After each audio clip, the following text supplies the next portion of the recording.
Meditations of Marcus Aurelius by Marcus Aurelius Antoninus, translated by George Long. Chapter 8. This reflection also tends to the removal of the desire of empty fame, that it is no longer in thy power to have lived the whole of thy life, or at least thy life from thy youth upwards, like a philosopher. But both to many others and to thyself it is plain that thou art far from philosophy. Thou hast fallen into disorder then, so that it is no longer easy for thee to get the reputation of a philosopher, and thy plan of life also opposes it. If then thou hast truly seen where the matter lies, throw away the thought. How thou shalt seem to others, and be content if thou shalt live the rest of thy life in such wise as thy nature wills. Observe then what it wills, and let nothing else distract thee. For thou hast had experience of many wanderings without having found happiness anywhere, not in syllogisms, nor in wealth, nor in reputation, nor in enjoyment, nor anywhere. Where is it then? In doing what man's nature requires. How then shall a man do this, if he has principles from which come his effects and his acts? What principles? Those which relate to good and bad, the belief that there is nothing good for man which does not make him just, temperate, manly, free, and that there is nothing bad which does not do the contrary to what has been mentioned. On the occasion of every act, ask thyself, how is this with respect to me? Shall I repent of it? A little time and I am dead, and all is gone. What more do I seek, if what I am doing now is the work of an intelligent living being, and a social being, and one who is under the same law with God? Alexander and Caius and Pompeius, what are they in comparison with Diogenes and Heraclitus and Socrates? For they were acquainted with things, and their causes, forms, and their matter, and the ruling principles of these men were the same, or conformable to their pursuits.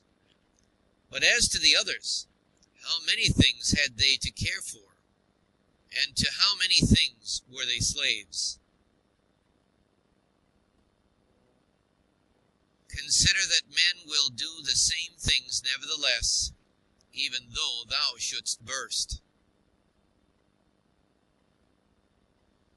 This is the chief thing. Be not perturbed, for all things are according to the nature of the universal. And in a little time thou wilt be nobody and nowhere, like Hadrianus and Augustus. In the next place, having fixed thy eyes steadily on thy business, look at it. And at the same time, remembering that it is thy duty to be a good man, and what man's nature demands, do that without turning aside, and speak as it seems to thee most just, only let it be with a good disposition, and with modesty, and without hypocrisy. The nature of the universal has this work to do, to remove to that place the things which are in this, to change them, to take them away hence, and to carry them there. All things are change, yet we need not fear anything new. All things are familiar to us, but the distribution of them still remains the same. Every nature is contented with itself when it goes on its way well, and a rational nature goes on its way well when in its thoughts it assents to nothing false or uncertain, and when it directs its movements to social acts only, and when it confines its desires and aversions to the things which are in its power, and when it is satisfied with everything that is assigned to it by the common nature. For of this common nature every particular nature is a part, as the nature nature of the leaf is a part of the nature of the plant, except that in the plant the nature of the leaf is part of a nature which has not perception or reason, and is subject to be impeded. But the nature of man is part of a nature which is not subject to impediments, and is intelligent and just, since it gives to everything in equal portions, and according to its worth, times, substance, cause, form, activity, and incident, but examined not to discover that any one thing compared with any other single thing is equal in all respects, but by taking all the parts together of one thing, and comparing them with all the parts together of another.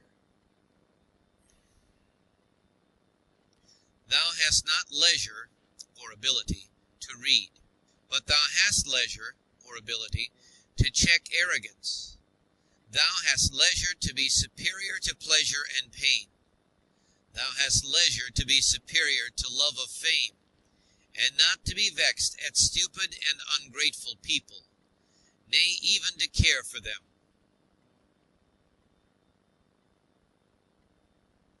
Let no man any longer hear thee finding fault with the court life or with thy own.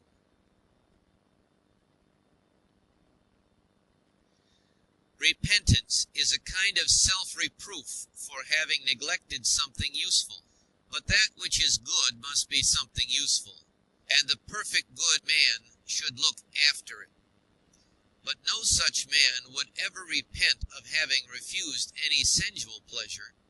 Pleasure, then, is neither good nor useful.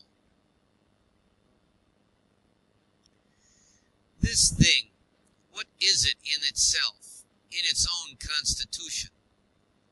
What is its substance and material? And what its causal nature or form? And what is it doing in the world? And how long does it subsist? When thou risest from sleep with reluctance, remember that it is according to thy constitution and according to human nature to perform social acts. But sleeping is common also to irrational animals. But that which is according to each individual's nature is also more peculiarly its own, and more suitable to its nature, and indeed also more agreeable. Constantly, and, if it be possible, on the occasion of every impression on the soul, apply to it the principles of physic, of ethic, of dialectic. Whatever man thou meetest with, immediately say to thyself, what opinions has this man about good and bad? For it, with respect to pleasure and pain and the causes of each, and with respect to famine and ignominy, death and life, he has such and such opinions.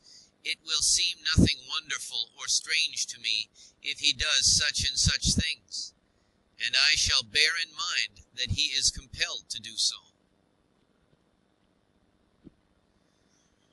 Remember that as it is a shame to be surprised if the fig tree produces figs, so it is to be surprised if the world produces such and such things of which it is productive.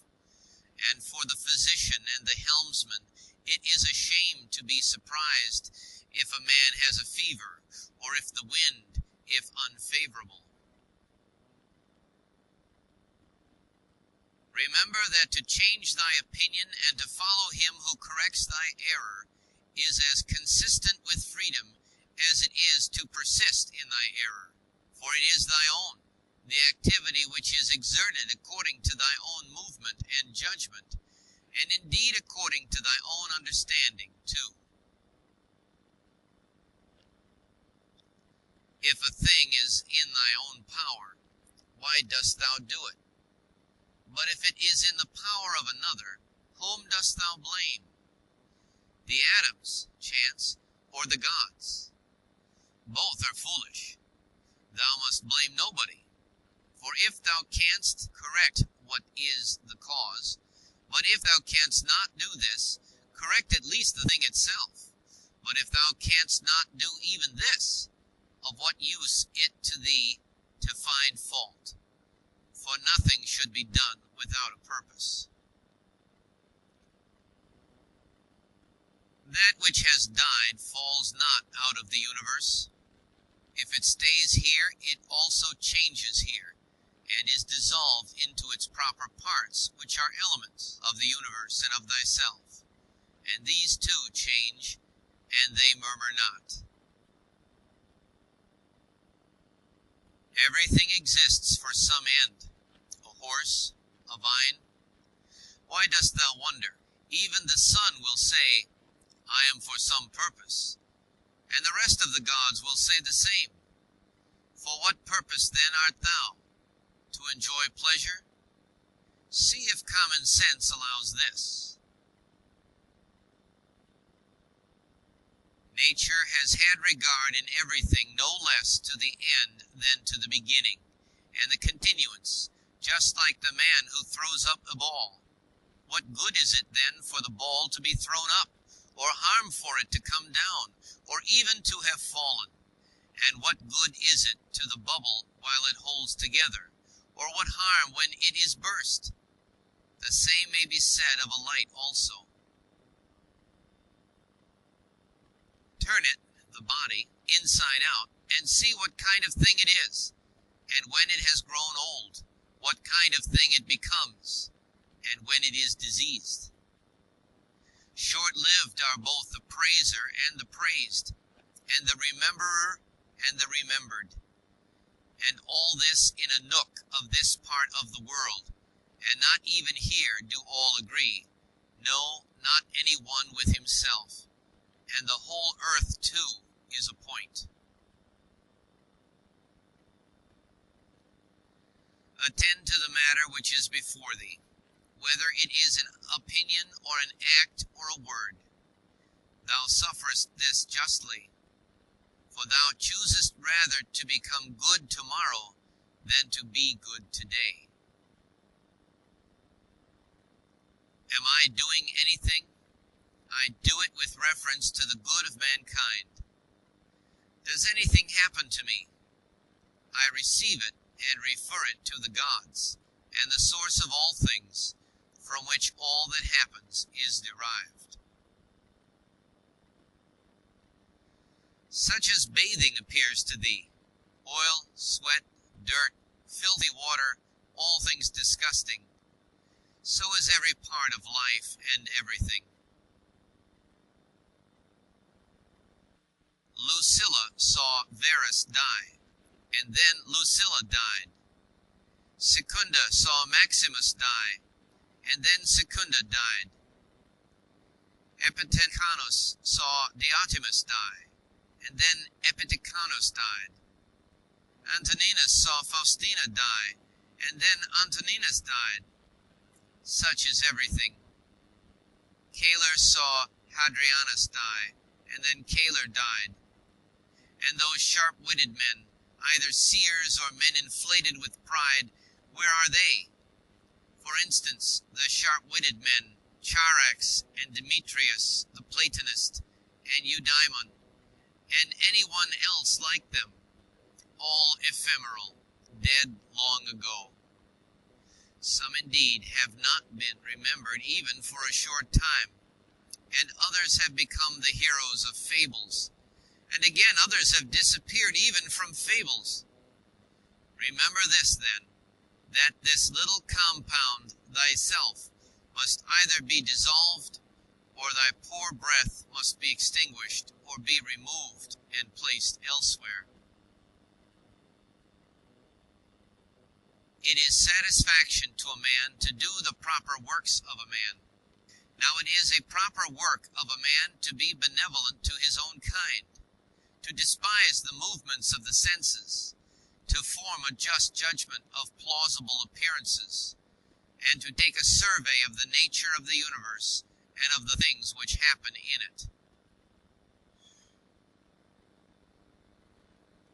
There are three relations between thee and other things: the one to the body which surrounds thee, the other to the divine cause from which all things come to all, and the third to those who live with thee. Pain is either an evil to the body, then let the body say what it thinks of it, or to the soul. But it is in the power of the soul to maintain its own serenity and tranquility, and not to think that pain is an evil.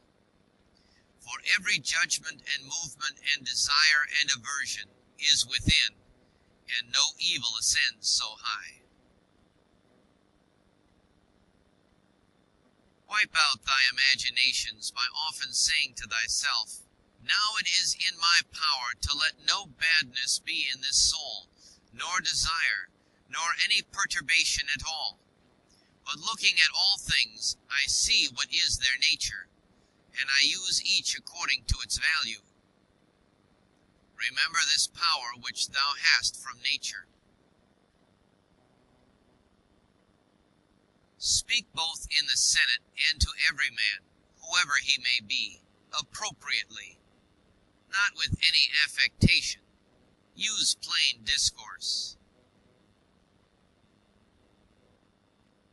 Augustus' court, wife, daughter, descendants, ancestors, sister, Agrippa, kinsmen, intimates, friends, Arius, Maecenas, physicians, and sacrificing priests. The whole court is dead. Then turn to the rest, not considering the death of a single man, but of a whole race, as of the Pompei, and that which is inscribed on the tombs, the last of his race. Then consider what trouble those before them have had, that they might leave a successor, and then that of necessity someone must be the last. Again, here consider the death of a whole race. It is thy duty to order thy life well in every single act, and if every act does its duty, as far as is possible, be content, and no one is able to hinder thee, so that each act shall not do its duty. But something external will stand in the way. Nothing will stand in the way of thy acting justly and soberly and considerately, but perhaps some other active power will be hindered. Well, but by acquiescing in the hindrance, and by being content to transfer thy efforts to that which is allowed, another opportunity of action is immediately put before thee in place of that which was hindered, and one will adapt itself to this ordering of which we are speaking. Receive wealth or prosperity without arrogance, and be ready to let it go. If thou didst ever see a hand cut off, or a foot, or a head, lying anywhere apart from the rest of the body, which does a man make himself, as far as he can, who is not content with what happens, and separates himself from others, or does anything unsocial? Suppose that thou hast detached thyself from the natural unity, for thou wast made by nature apart, but now thou hast cut thyself off. Yet here there is this beautiful provision, that it is in thy power again to unite thyself. God has allowed this to no other part, after it has been separated and cut asunder, to come together again. But consider the kindness by which he has distinguished man, for he has put it in his power not to be separated at all from the universal, and when he has been separated, he has allowed him to return and to be united, and to resume his place as a part. As the nature of the universal has given to every rational being all the other powers that it has, so we have received from it this power also. For as the universal nature converts and fixes in its predestined place everything which stands in the way and opposes it, and makes such things a part of itself, so also the rational animal is able to make every hindrance its own material, and to use it for such purposes as it may have designed. Do not disturb thyself by thinking of the whole of thy life. Let not thy thoughts at once embrace all the various troubles which thou mayest expect to befall thee, but on every occasion ask thyself, what is there in this which is intolerable and past bearing?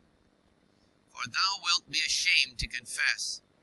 In the next place, remember that neither the future nor the past pains thee, but only the present.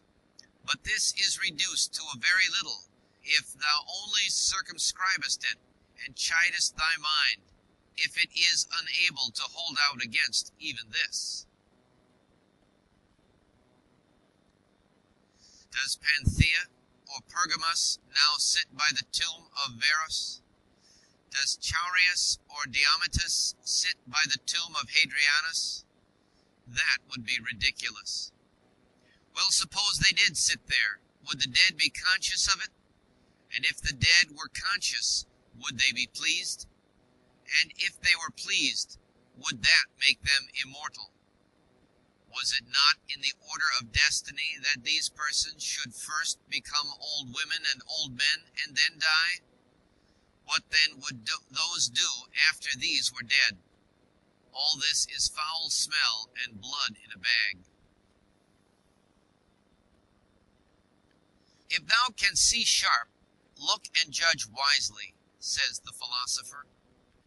In the constitution of the rational animal, I see no virtue which is opposed to justice, but I see a virtue which is opposed to love of pleasure, and that is temperance. If thou takest away thy opinion about that which appears to give thee pain, thou thyself standest in perfect security. Who is this self? The reason. But I am not reason. Be it so. Let then the reason itself not trouble itself. But if any other part of thee suffers, let it have its own opinion about itself. Hindrance to the perceptions of sense is an evil to the animal nature. Hindrance to the movements, desires, is equally an evil to the animal nature. And something else also is equally an impediment and evil to the constitution of plants. So then, that which is a hindrance to the intelligence is an evil to the intelligent nature. Apply all these things to thyself. Does pain or sensuous pleasure affect thee? The senses will look to that. Has any obstacle opposed thee in thy efforts toward an object? If indeed thou wast making this effort absolutely, unconditionally, or without any reservation, certainly this obstacle is an evil to thee, considered as a rational animal. But if thou takest into consideration the usual course of things, thou hast not yet been injured or even impeded. The things, however, which are proper to the understanding, no other man is used to impede. For neither fire, nor iron, nor tyrant, nor purse touches it in any way. When it has been made a sphere, it continues a sphere.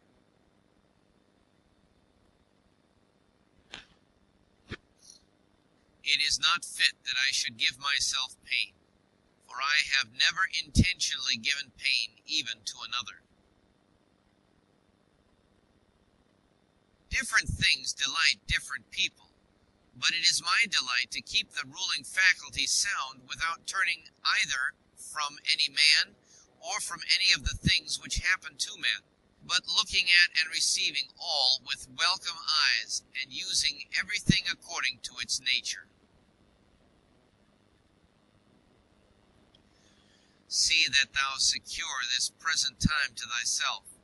For those who rather pursue posthumous fame do not consider that the men of aftertime will be exactly such as these whom they cannot bear now, and both are mortal. And what is it in any way to thee if these men of aftertime utter this or that sound? or have this or that opinion about thee? Take me and cast me where thou wilt, for there I shall keep my divine part tranquil, that is, content if it can feel and act comfortably to its proper constitution. Is this change of place sufficient reason why my soul should be unhappy and worse than it was, depressed, expanded, shrinking, affrighted? And what wilt thou find which is sufficient reason for this? Nothing can happen to any man which is not human accident, nor to an ox which is not according to the nature of an ox, nor to vine which is not according to the nature of a vine, nor to a stone which is not proper to a stone. If then there happens to each thing both what is usual and natural, why shouldst thou complain? For the common nature brings nothing which may not be borne by thee. If thou art pained by any external thing, it is not this that disturbs thee, but by thy own judgment about it, and it is in thy power to wipe out this judgment now. But if anything in thy own disposition gives thee pain, who hinders thee from correcting thy opinion? And even if thou art pained because thou art not doing some particular thing which seems to thee to be right, why dost thou not rather act than complain? But some insuperable obstacle is in the way? Do not be grieved then, for the cause of its not being done depends not on thee. But it is not worthwhile to live, if this cannot be done. Take thy departure then from life, contentedly, just as he dies who is in full activity, and well pleased too with the things which are obstacles. Remember that the ruling faculty is invincible. When self-collected, it is satisfied with itself. If it does nothing which it does not choose to do, even if it resist from mere obstinacy, what then will it be when it forms a judgment about anything aided by reason and deliberately? Therefore, the mind which is freedom from passions is a citadel. For man has nothing more secure to which he can fly for refuge, and for the future to be inexpugnable. He then who has not seen this is an ignorant man, but he who has seen it and does not fly to this refuge is unhappy. Say nothing more to thyself than what the first appearances report. Suppose that it has been reported to thee that a certain person speaks ill of thee. This has been reported, but that thou hast been injured, this has not been reported. I see that my child is sick, I do see, but that he is in danger, I do not see. Thus then always abide by the permanent appearances, and add nothing thyself from within, and when nothing happens to thee, or rather add something like a man who knows everything that happens in the world. A cucumber is bitter, throw it away. There are briars in the road, turn aside from them. This is enough. Do not add, and why were such things made in the world? For thou wilt be ridiculed by a man who is acquainted with nature, as thou wouldst be ridiculed by a carpenter and a shoemaker if thou didst find fault because thou seest in their workshops savings and cuttings from which they make.